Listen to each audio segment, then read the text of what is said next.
All right, I'll take it from here. Hello, good evening, and I thank you for being with us tonight. I'm Blake Berman. So this diplomatic dash, the commander-in-chief dispatching his negotiating team to Pakistan to see if Iran is ready to make a deal or if it's a diplomatic delay. Iran moments ago pouring cold water on any talks. The White House, though, saying in the lead up to all of this, the vice president would not be on that plane, at least not yet. The vice president, I understand, is on standby and will be willing to dispatch to Pakistan if we feel it's a necessary use of his time. Also at this hour, the sky-high squeeze. The Department of War telling Europe to look at itself when it comes to concerns about summer airfare. I think it's a wake-up call. It's a wake-up call for countries around the world. Either you have capabilities or you don't. And tonight, is there a potential new ticket for our government? Why they just might want to buy Spirit Airlines. Also this evening, a tipping point. Should a 20% tip automatically be added to every check for restaurants near the big World Cup games? The new push to protect waiters that also has some diners seeing red. And how about this? Carp chaos. They are invading some of America's waterways, sending boaters ducking for cover. We'll take you to the front lines of the battle against America's most frustrating fish and show you how families are fighting back. But first tonight, negotiations and naval power. The White House confirming that just hours from now, top negotiators Steve Witkoff and Jared Kushner are expected to be en route to Pakistan for peace talks with Iran. As the envoys touch down, the White House says the vice president would be waiting in the wings on standby, although Iran says tonight nothing's on the calendar.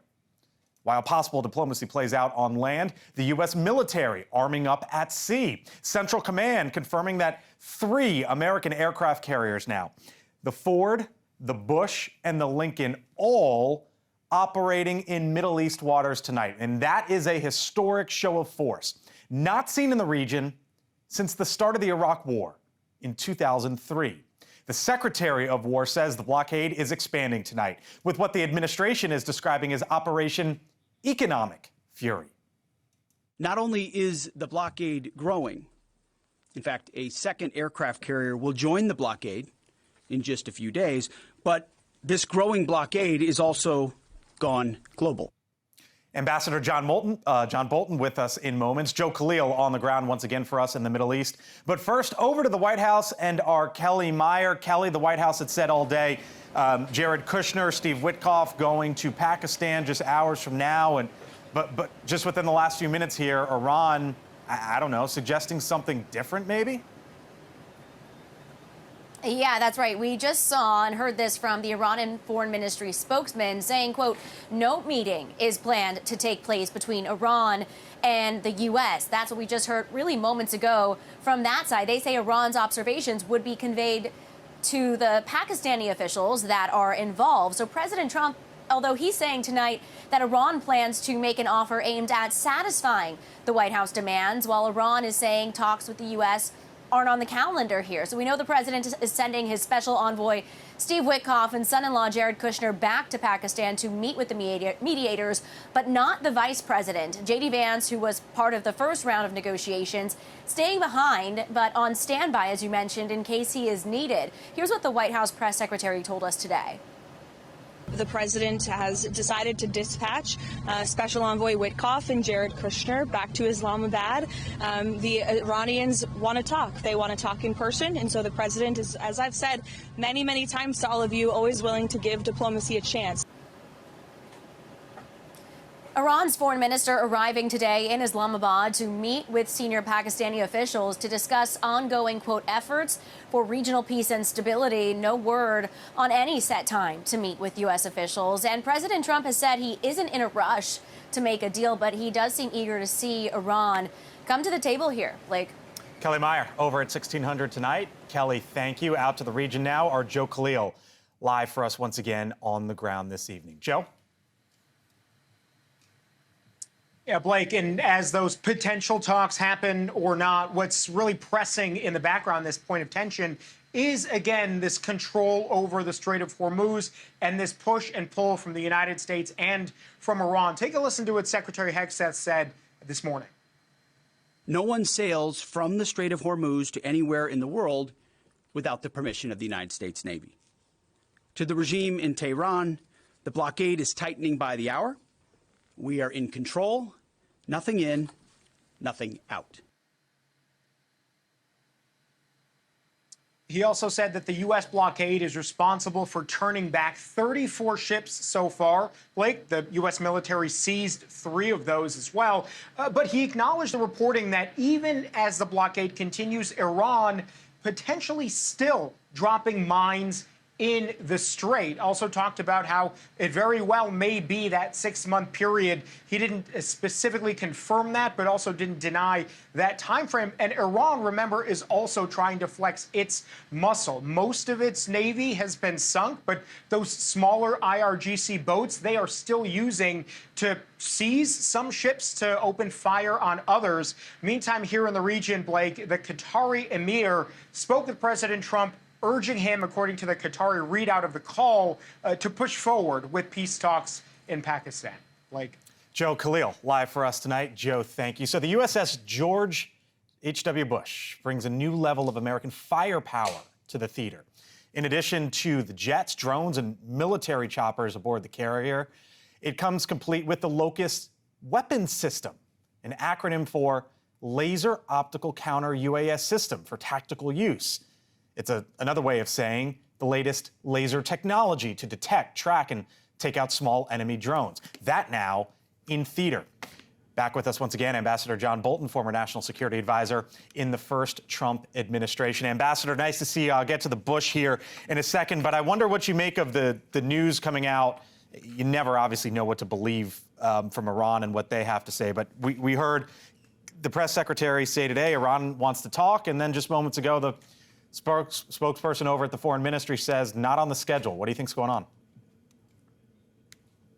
Well, I heard earlier this week, and I think it was public, that the foreign minister Araghchi from Iran, who was just in Islamabad, Pakistan, speaking with the Pakistani mediators, that his itinerary, Araghchi's itinerary, was to go from Tehran to Moscow.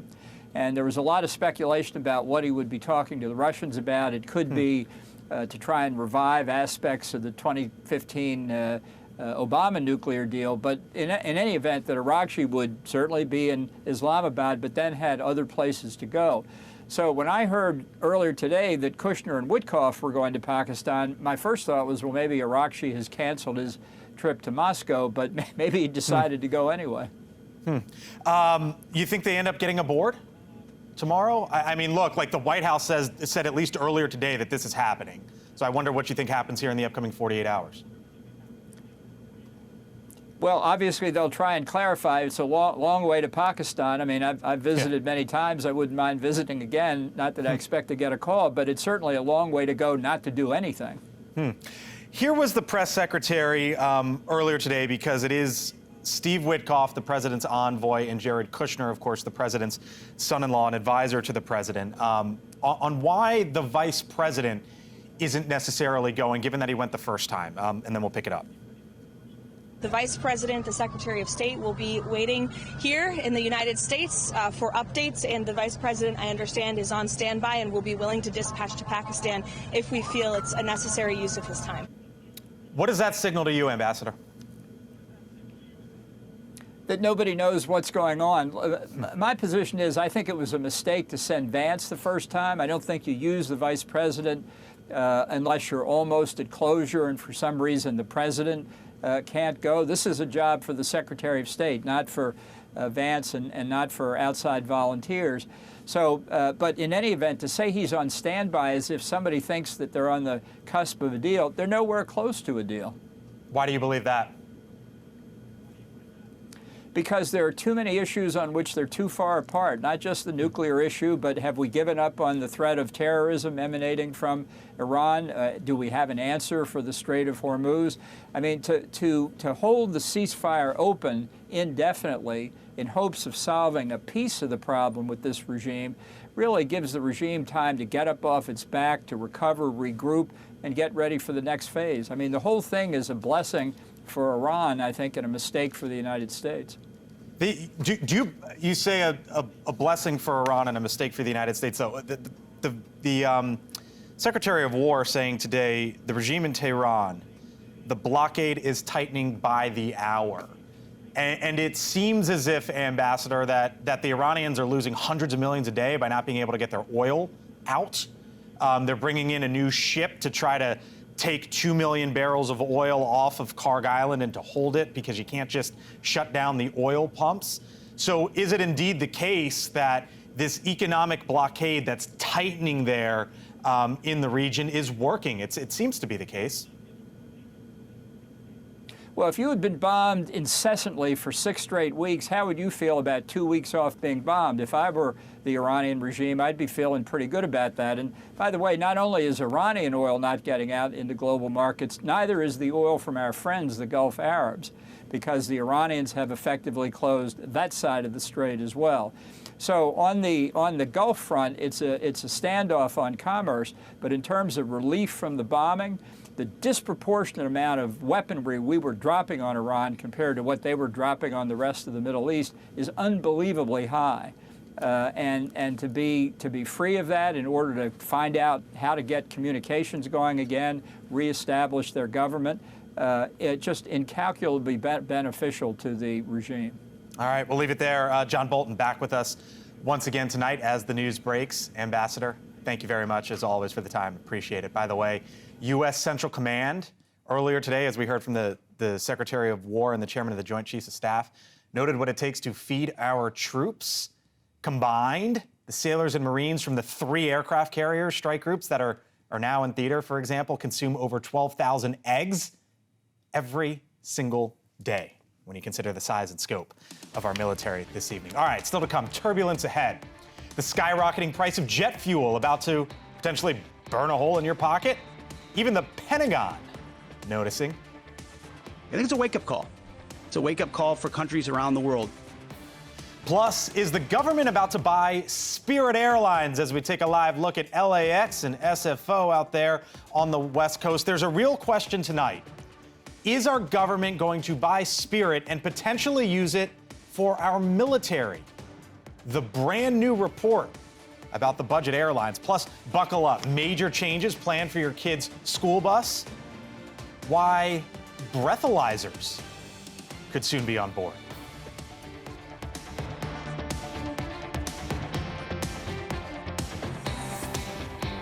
Summer travel just around the corner as it starts to warm up all across the country. And tonight, a new warning from the Secretary of War, Pete Hegseth.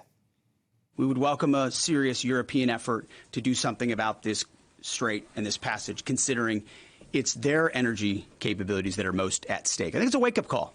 It's a wake-up call for countries around the world. The question there about jet fuel prices and the Secretary urging Europe to assist U.S. forces in opening the Strait of Hormuz in hopes of easing volatility in the oil markets. Europe has a problem. They could potentially run out of jet fuel here in the upcoming weeks. Airline CEOs making these predictions as well about the price of fuel back here at home for the rest of the year. As you look forward, that we are passing through right now about 40 to 50% of the increase in fuel. That's faster than I can ever remember in my career. And we expect to get to 100% by the end of the year. It does have some impact this year. It's not realistic to get it all passed through this year. You do expect higher jet fuel prices the remainder of this year? We do. Joining me now, Johnny Jett, travel expert, founder of JohnnyJet.com. Hello, happy Friday. Thanks for being with us. That was a pretty remarkable moment there from the Secretary of War earlier today, calling it a wake-up call for Europe when it comes to jet fuel prices. How loud, how glaring is that wake-up call? I mean, it's disturbing. I mean, all these people are warning that, jet fuel is going up. It's doubled in the last 2 months. Airfares have to go up. There's no place for them else to I mean, if you haven't bought your tickets now for summer, I don't know what you're waiting for because the prices are not going down. Europe, though, they got an issue, right? Because like it could be mid-May with jet fuel when they have a big issue on their hands because of the Strait of Hormuz and what isn't and not going out of there. So what's their issue? You know, it's scary. I'm going to Europe next month, and you know, I already have family members calling me saying, you know, is it smart to go? Yes, I think it's still smart to keep your trips all planned, but you might see a lot of cuts in either routes. You're going to see a lot more crowded planes. I'm not sure with the you know how much fuel they're going to be able to get because most of it does come from that part of the world, and you know, you just got to watch the space for the next 2 weeks. So what does the future hold for us here at home this summer? I mean, you can just expect higher fares, higher everything. I mean, for food, driving, gas, airfares, and you're going to see a lot more consolidation, smaller planes, more packed planes. And let's just hope they figure out this TSA thing because that will just add to the chaos. DHS still shut down, obviously. Spirit Airlines, there's something remarkable potentially going on there because it's obviously going through bankruptcy.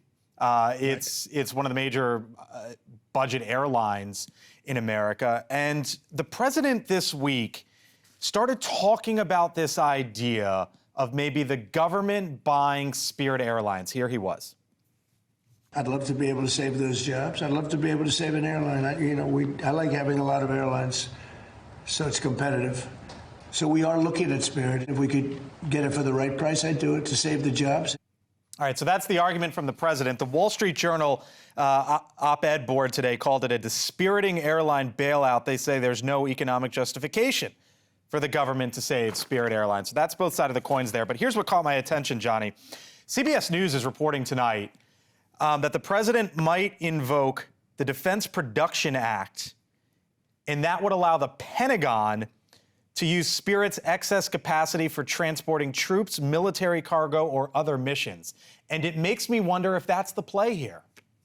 I mean, this is news to me, and that is shocking, to tell you the truth. You know, I don't think it's a great investment by the government. I don't think it's smart, but I do agree with saving all these jobs. I have friends who travel on Spirit. I have friends that work for Spirit, and no one wants to see 18,000 jobs cut. Right, of course. But for the government to invest in it, and I mean, there's a lot better things for them to invest in. I just don't see Spirit being around for the long haul. So why not Spirit?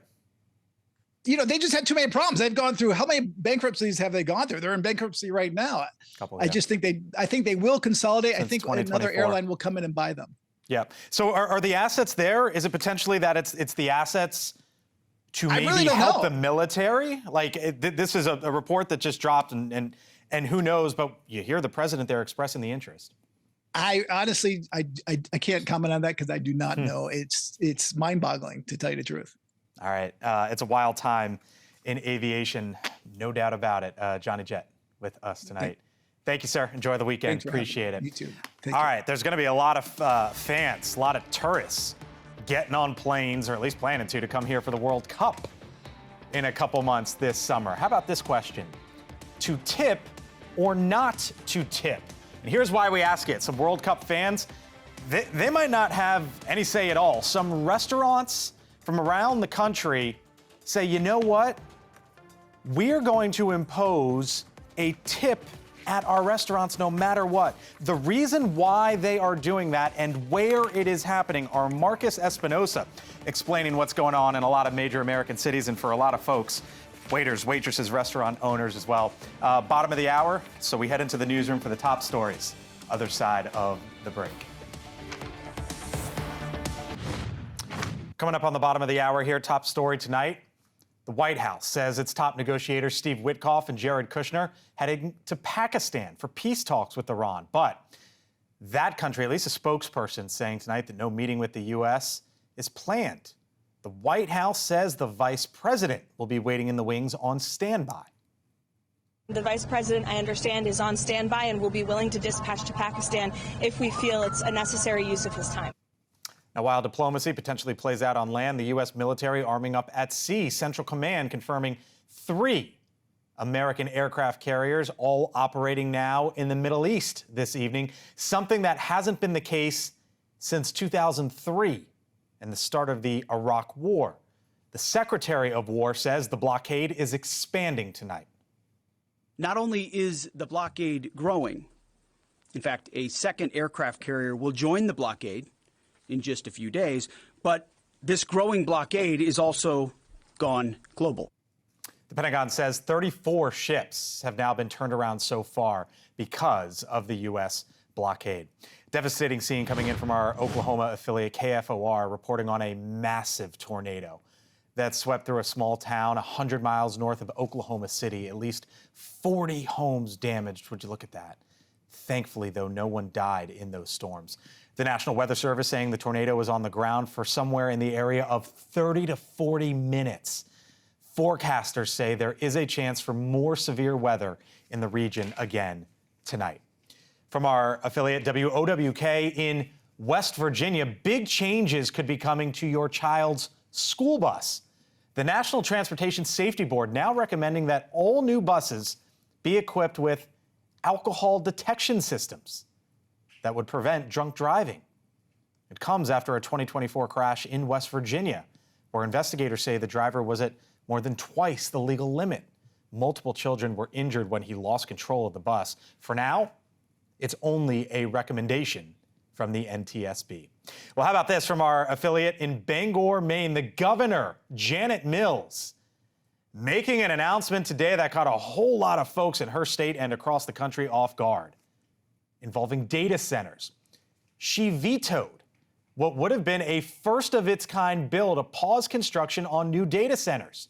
The governor vetoing that bill despite having publicly said for a while that she supports it. And now she's saying the measure fails to carve out an exception for an upcoming project in a former mill town in need of jobs.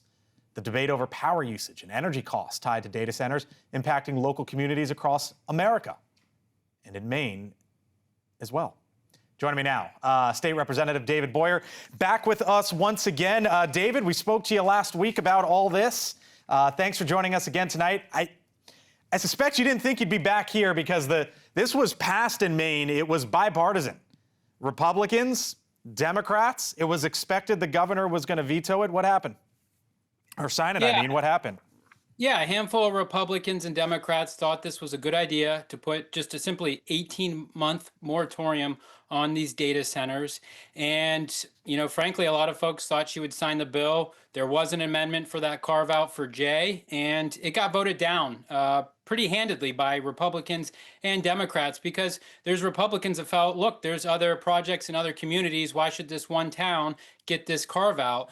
So ultimately, at the end of the day, we said, all right, 18-month pause, and the governor didn't get her way with that exemption, so she decided to veto it. It is surprising. She's in that Democratic primary with Graham Plattner, and she's been governing so far to the left the last year. We all thought she would just sign it, but we'll go back and see how the votes shake. But I don't think we're going to overturn that veto, and I think there will be no ban. Yeah, doesn't this get to the heart of the issue though? Like at a top line level, you say, okay, let's take this issue on. Let's take it. Let's do what we want to do. But then when it gets down to, oh well, it could help this community and it could bring a lot of jobs, then all of a sudden you start to second guess it, and that is what was before the governor there in your state. Yeah, ultimately that was the concern there, and there was seemingly local buy-in from the community there. But this isn't just one town, right? This is a tragedy of the commons, and other towns are going to be affected by these data centers. Our grid is going to be affected by these data centers, and our electricity rates are going to be, and we have some of the highest in the country. So some of us didn't think it would be prudent to give the green light. And we do have a strong history of local control here in New England and Maine. And we see when citizens know about these data centers, they advocate for a no. It happened just down the road in Lewiston, Maine. But a lot of these projects are shielded in non-disclosure agreements, and we don't hear about them till they're halfway through. So that's an issue that needs to be addressed, and hopefully is addressed in lieu of this moratorium not going through. I had the governor of another fairly rural state, Wyoming, the governor of Wyoming, on the show this week. He's in favor of all this stuff.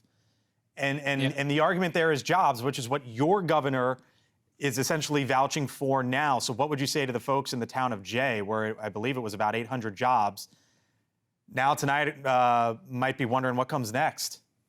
Well, what kind of jobs? Are these going to be Mainers or Americans even, working these jobs? Oracle just laid off thousands of employees the other day, and at the same time filed for over 3,000 H-1B1 visas over the last 2 years. So if we're going to bring these things in, let's make sure they're American jobs. Let's make sure they're Maine jobs. But otherwise, what jobs are they? These data centers are going to run themselves. That's the goal here. The job is the construction, but afterwards it's minimal. You mentioned you don't think that you have the votes to overturn the veto. It was a 79-65 vote there. 2/3 needed. This is dead, you think, in the state of Maine? That's right. I don't see enough Republicans changing their position at this point, and it's uphill battle for 2/3 there. So it's effectively dead, and hopefully, we'll come back in January, and maybe we can put some guardrails in January that we can get it behind. We highlighted the bipartisan nature of all this just the other day, and tonight, a turn in that story. David Boyer, all the best there in the great state of Maine. Thank you, sir. Appreciate it. Thank you. Also this evening, our affiliate, DC News Now, reporting on a major reversal back here in the Beltway from the Justice Department. The DOJ dropping its criminal investigation of the Federal Reserve Chairman Jerome Powell over that multi-billion-dollar renovation project at the central bank's headquarters. The U.S. Attorney, Jeanine Pirro, says the Fed's own inspector will continue the investigation. Politically here, the move clears the way for a Senate vote on President Trump's nominee to replace Powell, Kevin Warsh. Warsh wants to lower interest rates. Well, at the corner of Wall and Broad today, our affiliate WPIX following some big moves in the stock market.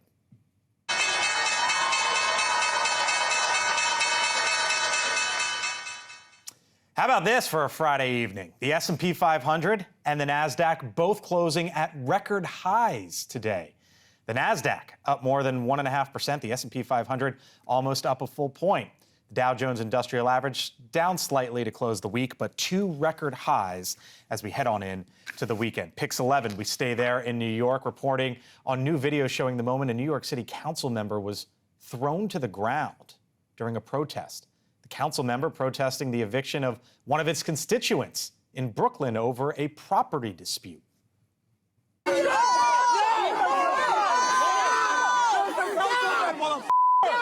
What the are you doing? You're going to be all over the national news tonight. Pix 11 reporting the council member and 3 others have been charged with obstruction of government administration and disorderly conduct. He says he will be filing a misconduct report against police there. Shocking footage out of California capturing the moment a would-be thief ran their vehicle into a jewelry store. Our affiliate KTXL, Sacramento, California, reporting tonight an employee is in the hospital with serious injuries. Somehow the suspect managed to get away from an armed security guard in another vehicle. Police say no arrests have been made. That investigation there is still ongoing. Well, the 2026 FIFA World Cup kicks off in exactly 48 days. It's the first ever tournament to be hosted by 3 nations: Mexico, Canada, and of course, right here, the United States. Final match, July 19th in New Jersey, where the Associated Press reports FIFA's resale site has 4 tickets on sale for, get this, $2.3 million. The cost, of course, sky high, but off the field, prices could potentially climb as well, at least in one form. How about this? If you're planning on visiting Boston to see a match, be prepared to tip as well. Our Marcus Espinosa has the very latest on what's going on there. Marcus, there's going to be a lot of people coming into the country, and they're going to get a bill. Pay this for, your meal. And these restaurants want to make sure they're getting tipped. What's the latest?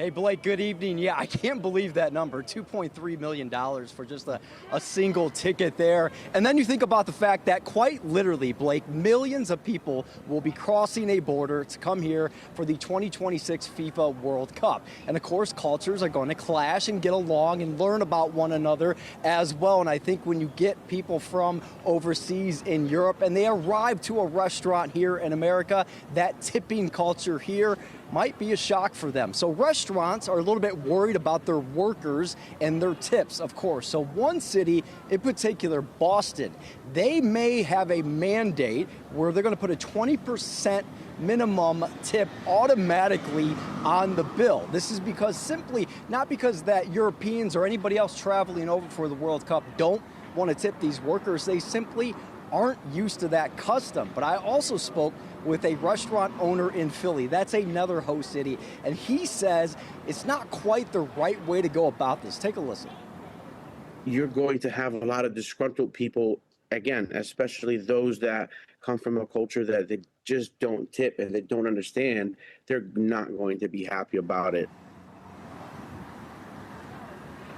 So I think right now it's going to be a lot of explanation, Blake, on front of the restaurants there, explaining to these guests as well, getting that word out, how American tip culture works. We are the king of tipping across the world here, so it'll be interesting to see. And if you take a look there, tipping itself is down in America. We may be reaching a tipping point on tipping there. I can't help myself, sorry. When the puns are that easy, Blake, and you work in news, you just have to. But I think right now it's a big education for a lot of folks that are traveling here. Hopefully the goals are that easy for Team USA later this summer. Marcus Espinosa live for us tonight, covering one of what is going to be many aspects here in the months to come. Marcus, thank you. All right, so still to come, the high-stakes scramble for a mineral that powers your life and allows you to watch this show right now. We're taking you to the front lines and showing you what's keeping America from losing this race. And speaking of power, what is going on with these fish? It's got the attention of governors and the White House. Fish jumping out of the water 6, 7, 8, 9, even 10 feet high. Our next guest is trying to take them on.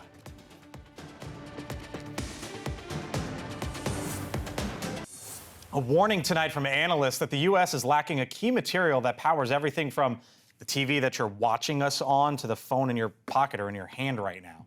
A New York investment firm arguing there may not be enough supply to meet global lithium demands starting this year. Now, lithium powers personal electronics along with electric vehicles, even military equipment like drones. It's one of the critical minerals that we've been reporting on here. Today, the United States and the EU actually inked a critical minerals deal to try to combat China's stranglehold on the market. The overconcentration of these resources, the fact that they're dominated by just one or two places, is an unacceptable risk. We need diversity in our supply chains. Now, when it comes to lithium specifically, U.S. companies are trying to take matters into their own hands, recently taking on massive projects in exploration and refining in Texas, Oklahoma, and Arkansas. You see some of the headlines there from the recent days. Our Nancy Liu also recently visiting one facility in Arkansas. America currently produces just 6,000 tons of lithium a year, yet demand is expected to hit 500,000 tons by 2030. I think the nation is going to be very excited for us to bring this natural resource to the United States. Everyone understands how much catching up we have to do. With us now, Teague Egan. He is the CEO of Energy X. His company just commissioned a first-of-its-kind lithium extraction plant in Texas. Teague, thanks for being with us. Congratulations, by the way. That's quite the warning that we basically might have enough of this stuff in the years to come. Why, and how concerned, if at all, should we be? Yeah, I mean, well, first of all, thanks for having me. Of course. Yeah, there's definitely not enough lithium production right now to power the needs of the future. And like Marco Rubio said, China basically controls all of the refining, and there are resources in the U.S. There's vast lithium resources, but we just don't extract or refine it, and that's going to hurt us down the road if we don't get at it. Yeah, so we're showing the reserves by country. So this is how much nations have, and you can see that it obviously concentrates in the southern hemisphere. We have about the same amount of reserves as China, but let me show you production. You know this, but for our audience here on News Nation or those listening to us on Sirius XM, we're under 1% of production, and China is at 21%. How's that the case? Yeah, I mean, it's because, well, first of all, lithium is a new needed material. Like for consumer electronics, for laptops, for small stuff like that, you don't really need that much. But when electric vehicles became mainstream, the lithium demand just skyrocketed. So, Tesla obviously started that to a large degree, but China has just been dominating in terms of electric vehicles. And, so they started 20 years ago looking at how to secure these critical mineral supply chains, and they've just invested a lot more. And that's really what it comes down to. So let's show where this is happening in the U.S., because this is a nationwide story. There's a bunch of movement in the Texarkana region. For example, you had some big news there in Texas recently.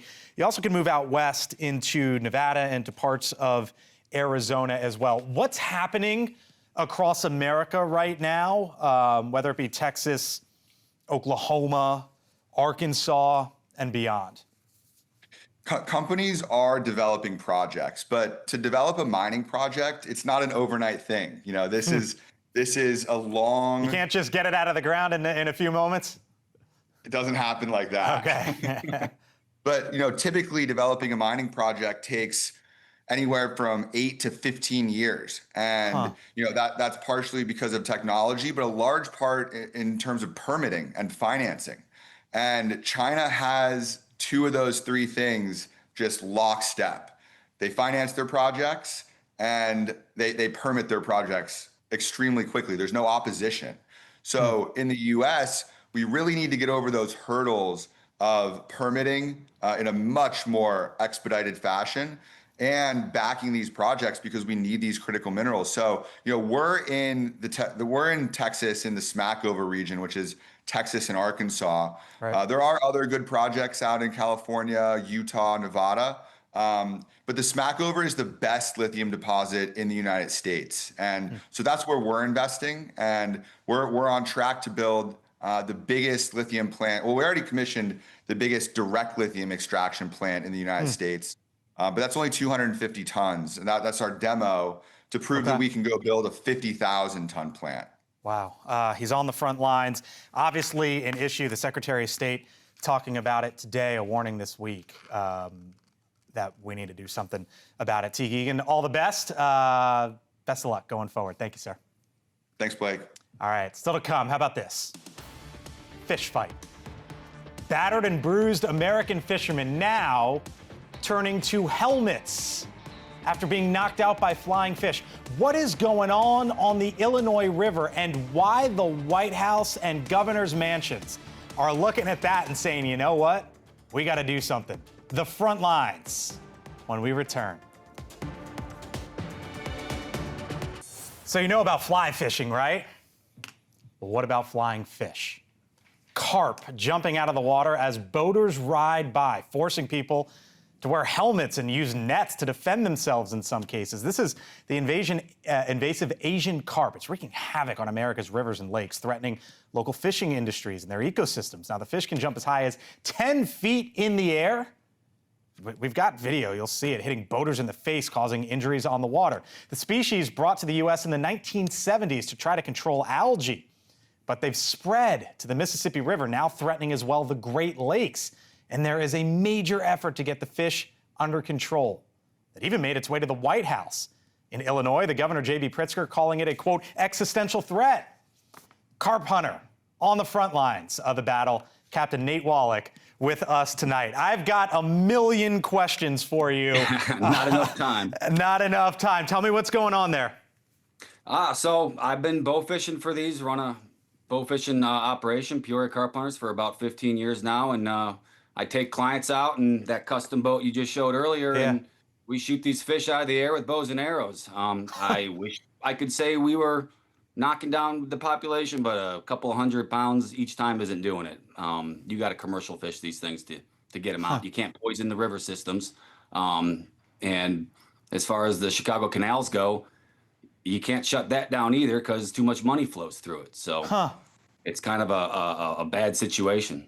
You know, I want to show your kids, if you don't mind. Yeah, no, that's fine. Because you posted some video. You take the kids out on the river, and you got to put on the hockey goalie helmet, and they've got the football helmets on. And if we got the video, let's tick on over to that because your kids are there on the river, and you have to put a net up just to take the kids tubing. So there's obviously the professional, but then there's also the personal here. This actually made its way to the White House. The governor there in Michigan, Gretchen Whitmer, talking to the president about this. Lawmakers in Michigan and Illinois are trying to deal with it. What's the next step here? The next step is, I just think that is commercial fishing, knocking down this population enough. Like I said, they started in the Mississippi and got into the Illinois, and they've just been swimming north ever since. So they've got a electric fence at the lock and dam systems in the Chicago canals, and that keeps majority of them out, at least enough to where they can't spawn in the Great Lakes. But you know how it goes. Mother Nature just finds a way. Is this every day that you're dealing with this, or is this just like the best of video? Oh, this is what it's like every day. Yep, pretty much. I mean, that's why people laugh. They think it's a costume when we're going out there with football helmets when we're doing water sports with my kids. But picture, you know, anywhere from 5, we've killed upwards of 20-pound jumping Asian carp flying out of the water. I mean, it's like a bunch of rocks being thrown at you all day long. So it's no joke. So and what's the worry for the Great Lakes? Because as it gets up, that obviously would be a big deal. Yeah, it would be. So like I said, they've got the electric barrier systems. They pump electricity through it to keep them out. And as long as they can keep enough of them out, they can't spawn. I'm sure there's some in there that slip through. But as of right now, from what I've been hearing from a lot of the scientists and stuff like that I run into on the river, they're not in there yet. But I think the trick is to just try to keep them knocked down. Guys do commercial fish them, but it's just not enough market for them. They are edible. So. they are edible. I know that's part of the sales pitch. Captain Wallach, firefighter there, but what he's dealing with on the river in his home state of Illinois. All the best. Good luck, thanks sir. a lot, buddy. I thank you for being with us tonight. I'm Blake Berman. Here's Elizabeth.